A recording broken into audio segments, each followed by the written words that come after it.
사도 바울을 통해서 간수가 예수 그리스도를 영접을 하지요. 그의 가족들이 정말 미칠 듯이 너무너무 기뻤습니다.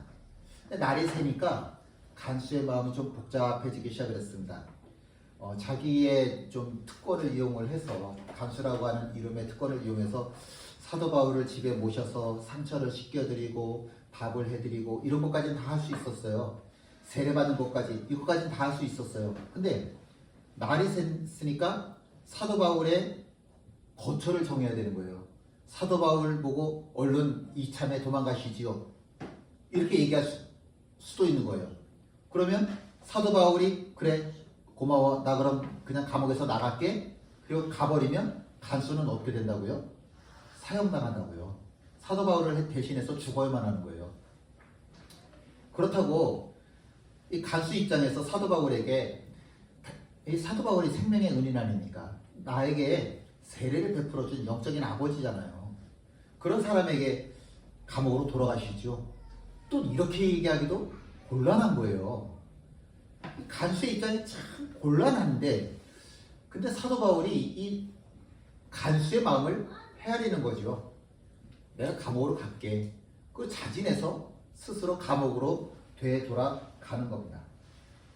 그래서 정말 지난밤에 아무런 일도 일어나지 않았던 것처럼 그렇게 밤이 지나고 아침이 밝아왔습니다.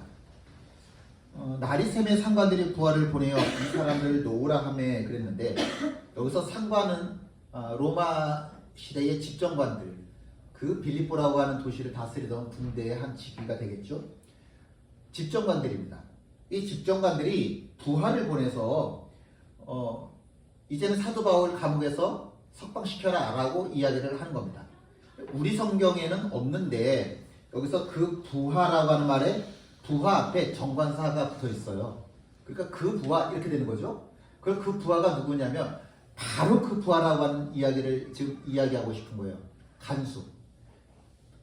사도 바울에게 세례를 받았던 바로 그 간수에게 집정관이 사도 바울을 석방시켜라 라고 이야기를 하는 겁니다. 이 이야기를 들은 간수가 얼마나 기분이 좋겠어요. 사도 바울을 감옥으로, 사도 바울이 스스로 감옥에 들어가 앉아 있어 주니까 너무너무 고마웠는데, 집정관이 아침 되자마자 자 이제 아침이니까 사도 바울 석방시켜, 이렇게 얘기를 해주네. 너무 신나는 거죠. 너무 신나가지고 한 걸음에 달려와서 얘기를 하기를, 상관들이 사람을 보내어 너희를 놓으라 하였으니 이제는 나가서 평안히 가라. 여기서 이제라고 하는 말은 지금, 당장이라고 하는 뜻입니다. 당장 나가라. 아니 뭐 여기 앉아있을 이유가 없지 않냐. 지금 당장 얼른 나가라 라고 하는 말을 전하게 됩니다. 하기야 감옥 안에 오래 앉아 있고자 하는 사람이 어디 있겠습니까? 사도 바울? 아니 사도 바울도 마찬가지죠. 어쩔 수 없어서 감옥 안에 있는 거지 감옥 안에 있고 싶은 마음이 없죠. 근데 의외예요. 당연히 사도 바울도 그래 알았어, 나 그럼 얼른 감옥에서 나갈래, 그리고 기뻐서 들뜬 마음으로 나갈 줄 기대했겠죠. 그럴 줄 알았는데 그렇게 이야기를 하지 않는 겁니다. 함께 있습니다. 바울이 이르되 로마 사람인 우리를 죄도 정하지 아니하고 공중 앞에서 때리고 옥에 가두었다가 이제는 가만히 내보내고자 하느냐? 아니라 그들이 친히 와서 우리를 데리고 나가야 하리라 한대. 사도 바울과 실라 두 사람은 전부 다 로마 시민권자입니다. 이 말이 굉장히 중요한 게, 이 집정관이 절대로 해서는 안 되는 짓을 사도 바울과 실라에게 했다는 뜻이 되는 겁니다. 그 당시에는요, 우리 헌법처럼 로마 시대 때도 헌법이라고 하는 게 있겠죠. 발렌디안, 프루시안이라고 하는 법이 그 두 가지의 법으로 로마 시대를 다스리고 있는데, 그 법에 의하면 이 노예들도 자기 발언권이 있어요. 굉장하죠. 노예들은 사람 취급도 못 받았는데 짐승 취급받는 게 노예인데도 불구하고 그 노예들에게도 자기 신상에 대해서 발언할 수 있는 권리를 주는 거예요. 그런 나라가 로마인데 그런 나라가 로마인데 그 로마라고 하는 나라에 층층이 계급이 있을 터인데 그 중에 가장 높은 계급이 뭐냐? 당연히 로마 시민이라고 하는 겁니다. 그럼 로마 시민은 내가 원하면 언제든지 정식 재판을 받을 수 있어요. 근데 재판 결과가 마음에 안 드네? 그러면 우리가 대통령에게 상소할 수 없잖아요, 우리는. 그런데 로마 시민이면 무조건, 나 억울해. 그러면 로마 황제에게 항소할 수 있는 아주 특별한 권리가 있습니다. 함부로 재판도 받지 않고 만약에 처벌을 했다. 그러면 그 관리는 형법에 의해서 조치를 받게 돼요. 로마 사람이라고 하는 특권 중에 로마 사람이 갖고 있는 특권이라고 하는 겁니다. 재판도 안 받았는데 만약에 사도 바울처럼 매를 맞았다? 이건 집정관, 이 관리가 목이 날아갈 상황이 되어지는 겁니다. 이건 굉장히 중요한 범죄예요. 지금 사도 바울이 그걸 지적하고 있는 겁니다. 난 로마 시민인데 어떻게 나 재판도 하지 않고 나에게 매질을 가할 수 있고 거기다가 감옥에까지 집어넣을 수 있냐? 당신 지금 실수한 거야. 당신 와서 나한테 당장 사과해. 그리고 나를 데리고 당신이 직접 와서 나를 감옥 밖으로 데리고 나가라고 하는 이야기입니다. 이게 처음 어떻게 문제가 발단이 되어진 거냐면 빌립보에 사도 바울과 신라가 도착을 했고 그리고 귀신 들린 여자가 계속 사도 바울과 신라를 쫓아다니면서 회방을 하니까 이 여자의 귀신 들린 거를 쫓아냈죠. 그랬더니 그 귀신 들린 여자를 이용해서 돈을 벌던 집주인들이 사도 바울과 신라를 고발을 해서 그 사람들의 말을 듣고 저 유대인들이 감히 우리 돈줄을 끊었어. 유대인이라고 하는 한마디 때문에 온 시내가 다 뒤집어져서 그래? 유대인이야? 저 유대인 놈들이라고 하면 무조건 죽여야지. 뭐 이런 분위기가 돼가지고 갑자기 떼거지로 다 몰려들어서 사도 바울 일행을 매질을 가했고 나중에는 감옥에까지 집어넣게 되는 거죠. 그걸 집정관이라고 하는 이 최고 관리가 맞아. 저 유대인들이라면 그래도 돼. 그렇게 되는 거죠. 이번에 지난주에 네덜란드에 갔던 이스라엘 사람들이 집단으로 몇백 명이나 되는 사람들이 폭행을 당한 일이 있었죠. 유태인들의 역사가 그랬어요. 어디를 가든지 간에 이 유태인이라고 하는 이름 때문에 참 박해를 많이 받았습니다. 이 유태인이라고 하는 이름처럼 역사적으로 보면 이 사람들보다 더 박해를 받았던 사람들이 있을까 싶을 만큼 유태인들은 많은 박해를 받았죠. 근데 그 빌립보 사람들이 미처 몰랐던 한 가지가 있었는데 그게 뭐냐면 사도 바울과 신라가 겉보기에는 옷차림은 말투는 유태인인데 실제는 로마 시민이라고 하는 거죠. 이것까지는 알 수가 없었던 거죠. 만약에 이 사람들이 로마 시민, 그것도 사도 바울이 태어나면서부터 로마 시민으로 태어났다. 그러니까 우리가 이민을 가서 미국 사람이 되었다. 미국 시민권을 받았다. 이런 게 아니라 태어나면서부터 미국 시민권이야. 난 태어나면서부터야. 그럼 괜히 얻기 힘들어가는 그런 논리죠. 나는 태어나면서부터 원래 로마 시민이야. 그런데 빌립보 사람들은 제일 큰 소원이 뭐냐면 우리들도 로마 사람들처럼 지금 특별한 대우를 받고 살아가는데 나도 로마 시민 되고 싶어. 나도 로마 시민 되고 싶어. 그 사람들은 돈을 주고 백을 이용해서 로마 시민이 되려고 하는 사람들이고 사도 바울과 신라는 태어나면서부터 로마 시민 된 사람이고 근데 겉모습 봐가지고서는 사도 바울과 신라가 로마 시민이라고 하는 걸 몰랐기 때문에 매질을 가하고 감옥에 집어넣고 집정관도 때려 감옥 보내 이렇게 사도 바울에게 참 못할 짓을 가하게 된 거죠.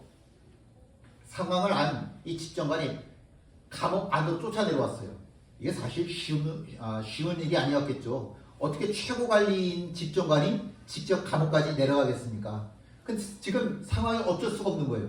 그래서 집정관이 어쩔 수 없어서 감옥까지 내려와서 두 손이 다 닳도록 싹싹 빌어가면서 제발 좀 나가달라고. 제발 조용히. 정말 아무런 티도 내지 않고 조용히 좀 나가달라고 그냥 싹싹 빌고 있는 겁니다. 함께 있습니다. 두 사람이 옥에서 나와 루디아의 집에 들어가서 형제들을 만나보고 위로하고 가니라.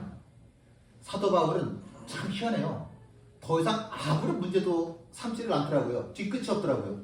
미안하다고 얘기를 하니까 알았어, 그럼 우리 감옥에서 나갈게. 그리고 조용하게 나와서 자기가 원래 머물던 루디아의 집으로 갔습니다. 거기에는 아니나 다를까 형제들이 모여서, 예수 믿는 형제들이 모여서 사도 바울을 위해서 기도하고 있었겠죠. 그 사람들을 만나보고 그리고 그 자리에서 위로하고 떠나게 됩니다. 여기까지 이렇게 우리가 알고 있는 이야기들인데 좀 의문점이 하나 생기지 않으세요?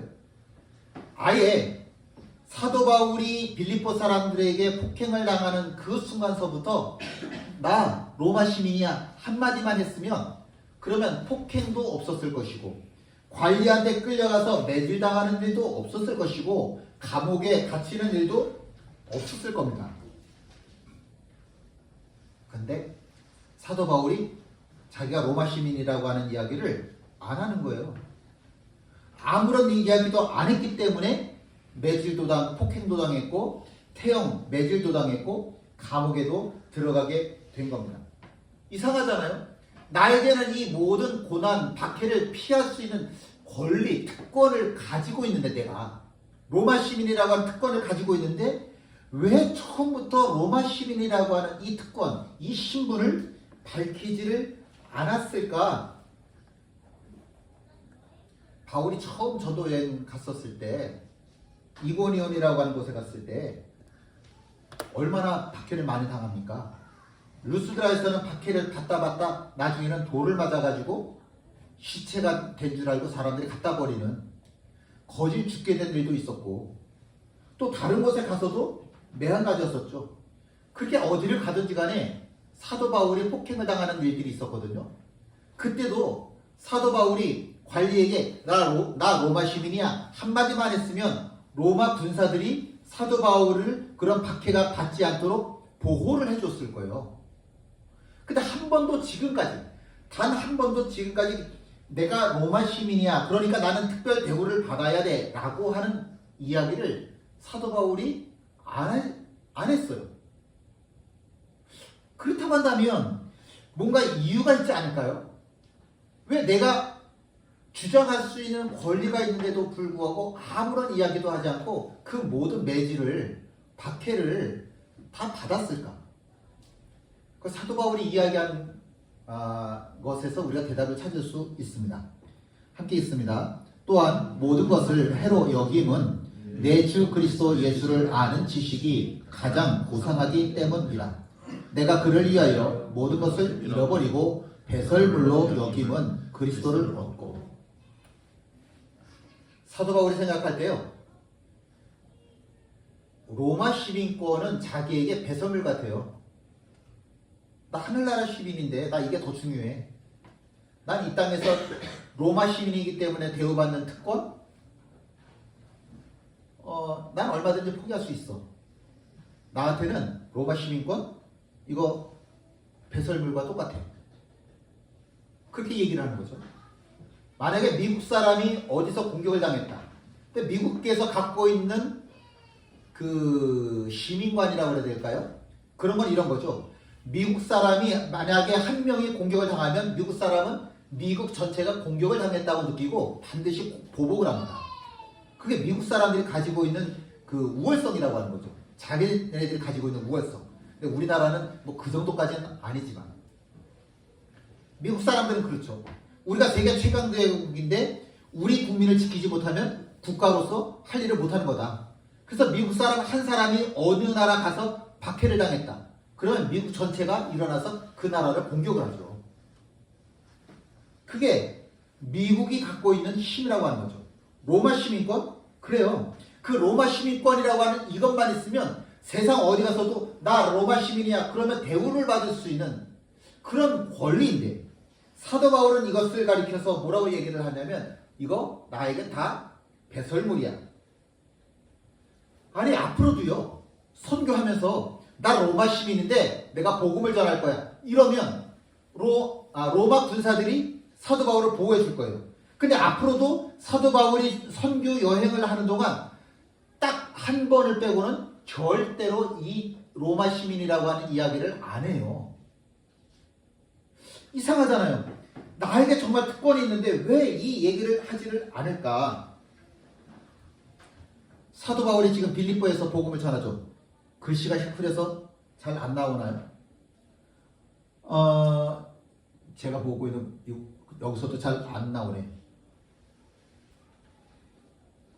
사도 바울이 지금 복음을 전하는데 빌립보에서 암비볼라로 가서 아볼로니아로 가고요. 그리고 저기 지금 데살로니가까지 가고요. 그 다음에 이 사도 바울이 베레아로 아덴으로 내려가고 그 다음에 어디까지 내려가냐면 고린도라고 하는 곳까지 내려가요.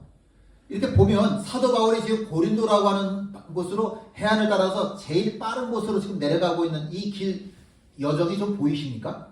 이게 지금 바울이 두 번째 전도하고 있는 여행 코스예요. 지금 바울이 고린도라고 하는 곳으로 목적지를 잡아서 그곳을 향해서 제일 빠른 길로 가고 있어요. 이게 지금 바울의 선교 여행 경로인데 왜 이렇게 고린도가 중요하냐? 자기가 유럽에 와서 복음을 전했으면 할 만큼 했으면 이제 다시 아시아로 돌아가서 내가 정말 하고 싶었던 아시아에 복음 전하는 일을 하면 좋을 텐데 그런데 굳이 정말 생소한 땅, 자기가 전혀 보호받을 수 없는 이 땅에 와서 복음을 전하기를 포기하지를 않는 거예요. 그리고 고린도라고 하는 곳까지 가요. 근데 왜 고린도라고 하는 곳까지 이렇게 왔을까? 고린도가 항구거든요. 혹시라도 우리가 성지순례를 가면 그 고린도 신전이라고 하는 곳에 한번 가보면 좋겠어요. 여기 항구가 다 보여요. 그리고 그 항구가 뭐냐? 그 항구가 왜 중요하냐? 고린도가 왜 성경에서 중요하냐? 이 고린도에서 로마까지 직접 올라갈 수 있는 루트가 열리거든요. 베트남 사람들한테 저희 교회 이름으로 이 사람들을 초청을 해서 영성훈련을 시키면 어떨까? 불교에서 템플스테이라고 하는 게 있잖아요. 불교하고 상관없는 사람들 모아가지고 아니면 외국 사람들까지도 모아들여서 불교 문화를 전수하는 거잖아요. 그것처럼 베트남 사람들을 우리 교회 이름으로 초청을 해서 그 사람들한테 신앙훈련을 시키면 어떨까? 그래서 3차까지 한 사람당 3번까지 불러들여서 이 사람들에게 신앙훈련을 하고 세례를 주어서 그래서 이 사람들을 다시 그들의 본국 베트남으로 돌아갈 수 있게 하면 정말 좋겠다. 내가 직접 가서 베트남에 가서 선교를 못하는데 그 사람들을 불러들여서 예수 이름 전할 수 있으면 이건 진짜 알 먹고 꼭 먹고 뭐라고 그러는 거죠? 꼭 먹고 알 먹고? 이런 거잖아요. 너무 좋을 것 같은 거예요. 그래서 그쪽 베트남 여행사하고 한번 이야기를 나눠봤어요. 그래서 그 사람들이 가겠다고 한국 비자를 받겠다고 막 모았는데 한 80여 명 이렇게 모아가지고 대사관에 냈거든요. 근데 그 중에 통과한 사람이 10사람밖에 안 돼요. 다 떨어졌어요. 이 사람들 예수 안 믿는 사람들이기 때문에 베트남 사람들이 예수 안 믿는 사람들이기 때문에 우리가 불러들여서 신앙 훈련을 시키겠다라고 베트남 대사관에 제가 얘기를 했는데도 불구하고 그 베트남 대사관에서 이 베트남 사람들한테 뭘 요구하냐면 너 주기도문 외워봐 그랬어요. 그랬더니 그 중에 누가 그걸 외울 수 있는 사람이 누가 있냐고 80명 중에 없지. 그리고 예전에 우리가 미국에 가려면 미국 비자 받으려면 통장에 2천만 원인가요? 그게 3달 동안 들어있었어야 됐어요. 기억들 아십니까? 예전에 그게 3달 동안 있어야 그래야 비자 받는데 도움이 됐었거든요. 재산까지 확인을 하는 거예요. 근데 베트남에서도 우리나라에 올 때도 똑같더라고요. 통장에 200만 원이 3달 이상 찍혀야 올 자격을 얻는데 베트남 사람들한테 200만 원이라고 하는 돈이 너무 큰 거예요. 올 수가 없는 거예요. 한국이라고 하는 이미지가 너무 대단히 크기 때문에 어떻게 해서든지 한국에 오고 싶은 거예요. 근데 이 길을 이 한국에서 도와주지를 않네 도무지. 그래서 결국은 계획만 세워놓고 못했습니다. 빌립보 감옥에서 바울이 깨달은 한 가지가 있어요. 로마라고 하는 이름, 로마 시민권자라고 하는 이름이 가지고 있는 특권, 이게 얼마나 대단한 걸 깨달은 거예요. 근데 자기한테는 배설물과 똑같으니까 자기가 선교 여행할 때는 전혀 사용하지 않았었어요. 그런데 언제 이거를 사용하냐? 아, 내가 로마로 가야 되겠구나 라고 하는 것을 깨달은 순간 이 로마 시민권이라고 하는 이름을 사용하고 싶은 거예요. 그래서 고린도라고 하는 곳까지 계속해서 내려왔는데 그곳에서도 로마로 가는 길이 열려지지를 않는 거예요. 그래서 어쩔 수 없이 여기서 다시 자기를 처음에 파송해 주었던 교회 안디옥으로 돌아가면서 바울의 2차 전도 여행을 마치게 돼요. 근데 그때부터 항상 이 바울의 마음에는 무슨 마음이 있냐면 난 로마로 가야 되겠다라고 하는 마음이 있는 거예요. 난 죽기 전까지는 내가 죽는 한이 있더라도 난 로마에 가서 복음을 전하겠다. 이게 사도 바울의 사명이 되어버린 거예요. 이게 난 로마로 가야 되겠다. 그래서 3차 전도 여행을 나와서 계속해서 그 유럽에 가서 복음을 전하는데 이상하게도 로마로 가는 길이 열려지지를 않는 거예요. 이상하게도. 여러분 성경에 보세요. 사도행전 보시면 계속해서 바울이 로마로 가고 싶다 그런 표현들이 나와요. 어쩔 수 없이 그렇게 해서 3차 전도 여행을 마쳤는데 공교롭게도 3차 전도 여행을 마치면서 어디서 마치냐면 예루살렘에서 마치게 되는데 그 예루살렘에서 로마 군인들이 사도 바울을 체포를 했고 재판을 해요. 근데 그때 사도 바울이 빌립보 이후에 처음으로 내가 로마 시민권자인데 말이야. 당신네들 나 잘못 재판했어. 난 억울해. 나는 누구에게 항소하리라? 로마 황제에게 항소할 거야.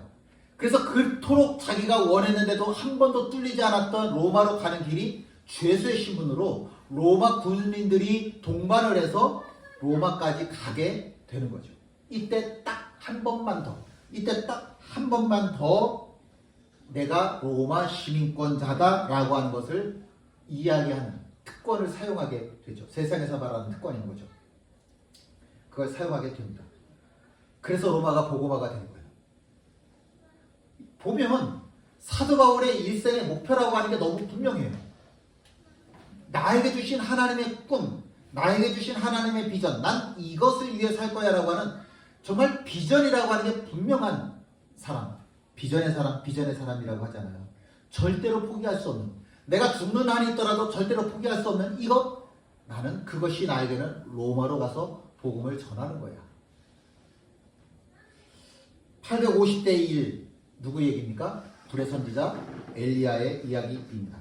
엘리야와 이세벨의 전쟁, 그리고 하나님과 바알과의 전쟁, 그 이야기가 갈멜산의 850대 1의 전쟁 이야기이죠. 큰 싸움이었습니다. 근데 사도 바울이 엘리야가 너무 쉽게 넉넉하게 이기죠. 그 참 희한한 거는 넉넉하게 큰 승리를 거두었음에도 불구하고 갑자기 근거 없는 우울증이 찾아왔어요. 내가 죽을 수도 있다는. 아니 이상해요. 내가 방금 큰 승리를 거두었잖아요. 그런데도 불구하고 근거 없는 나 죽을 수도 있을 것 같아. 죽을 것만 같아. 그런 두려움, 우울증에 사로잡혀 있는 엘리야, 불의 선지자 엘리야하고 우울증에 사로잡힌 엘리야가 똑같은 사람이라고는 정말 믿어지지 않을 만큼 엘리야가 그렇게 급격하게 죽음의 공포에 사로잡히게 됩니다. 희한하지 않아요? 불의 선지자 엘리야가 죽을 수도 있다라고 하는 두려움, 공포감에 사로잡혀 있다라고 하는 것, 너무 신기하잖아요. 이때 하나님께서 엘리야에게 말씀하십니다. 함께 읽죠. 너는 또 nim시 아들 예후에게 기름을 부어 이스라엘의 왕이 되게 하고 또 아벨 무홀라 사바스의 아들 엘리사에게 기름을 부어 너를 대신하여 선지자가 되게 하라. 엘리야가 죽는다? 내가 우울증에 걸렸기 때문에 내가 공포감에 사로잡혔기 때문에 죽는다라고 하는 게 아니라 불의 선지자 엘리야라고 하더라도 때가 되면 죽을 수밖에 없어요. 그건 당연한 거예요. 내가 특별한 게 아니라 나는 피조물이기 때문에 죽을 수밖에 없는 거죠. 그런데 죽을 때 죽더라도 엘리야가 꼭 해야만 하는 사명이라고 하는 건 있어요. 내가 목숨은 다할 수 있어요. 내가 목숨은 다할 수 있어도 내가 시체가 될 수는 있어도 여전히 이 땅에 남아있는 게 있는데 그게 뭐냐면 사명이라고 하는 겁니다. 이건 여전히 남아있어요. 우리가 그냥 태어나서 살다가 죽는 게 아니라니까요. 이 땅에서 내가 하나님의 이름으로 반드시 해야만 하는 일이 있다고요. 뭐 물론 누구처럼 위대하고 크고 그런 거 아니어도 상관없어요. 정말 사람들이 보기에 별거 아닌 거일 수도 있다라고요. 하나님께서 내게 맡겨주신 그 것, 내가 시체가 되는 한이 있더라도 남아있는 이 것, 사명이라고 하는 거죠. 살면서 억울한 일 당할 수 있죠. 까닭없는 고통, 배신 당할 수 있죠. 사방이 막혀서 갑갑한 상황 만날 수 있죠. 근데 예수쟁이에게 제일 답답한 게 뭐예요? 하나님께서 아무런 말씀도 안 하신다는 거. 이건 정말 관장하는 거죠. 물론 우리는 기도해요. 무슨 기도를 하냐면 하나님 이 고통 중에서 나를 구원해 주십시오 라고 하는 기도를 해요. 이거 중요해요. 그런데 하나님 이 고통 중에서 나를 구원해 주십시오 라고 하는 이것보다 더 중요한 하나님께서 원하시는 게 있다는 것, 그게 뭡니까? 나의 가치를 발견하는 거예요. 내가 어떤 사람인지. 하나님께서 도대체 하나님 내가 어떤 사람이기에 이런 고난을 하나님께서 나에게 주시는 거예요. 나한테 이게 정말 감당할 수 없을 만큼 힘이 드는데, 이게 너무 힘이 드는데 왜 하나님께서 나에게 이런 고통을 주시는 겁니까? 그게 하나님 앞에 서 있는 나를 발견하는 것, 이게 진짜 고통당할 때 가장 중요한 하나님께서 내게 원하시는 일입니다. 이거 발견하는 게 우리에게 사명입니다. 나는 과연 하나님께서 나를 어떻게 바라보고 계시는지, 하나님 나를 어떻게 보고 계시는지, 내가 하나님 앞에서 어떤 사람인지, 이거 발견하는 것보다 더 소중한 일은 이 세상에 없습니다. 욥보다 더 많은 고통당한 사람이 이 세상에 어디 있어요? 그런데 욥이 이야기를 하더라고요. 함께 있죠. 그가 왼쪽에서 일하시나 내가 만날 수 없고 그가 오른쪽으로 돌이키시나 배울 수가 없고. 야, 이거 진짜 욥 관장하지 않겠어요? 내가 동방의 의인이라고 하는 소리까지 듣던 사람인데도 불구하고 하나님이 계시대, 하나님 살아계신 거 난 믿어. 근데 봤더니 안 보여. 하나님이 계시대, 하나님 일하시대, 봤더니 안 보여. 앞을 봐도 안 보이고 뒤를 봐도 안 보이고 사람 관장하는 거지. 이거 정말 미치고 관장하는 일 아닙니까? 근데 보세요. 이게 욥기 23장 9절이잖아요. 바로 10절에 무슨 구절 나오는지 아십니까? 함께 읽죠. 그러나 내가 가는 길을 그가 아시나니 그가 나를 단련하신 후에는 내가 순금같이 되어 나오리라. 방금 하나님이 안 보인다라고 이야기한 게 9절인데 바로 그 10절에 그러나 앞에 있던 모든 말들을 다 무시하는 겁니다. 그럼에도 불구하고 나는 내가 지금 걸어가고 있는 이 길, 하나님께서 내게 주신 길이라고 하는 사실을 믿는다. 이 길을 마쳤을 때에는 금을 단련한 같이 하나님께서 나를 단련시키셔서 내가 반드시 전금과 같은 자로, 반드시 내가 전금과 같은 자로 다시 태어날 것이다.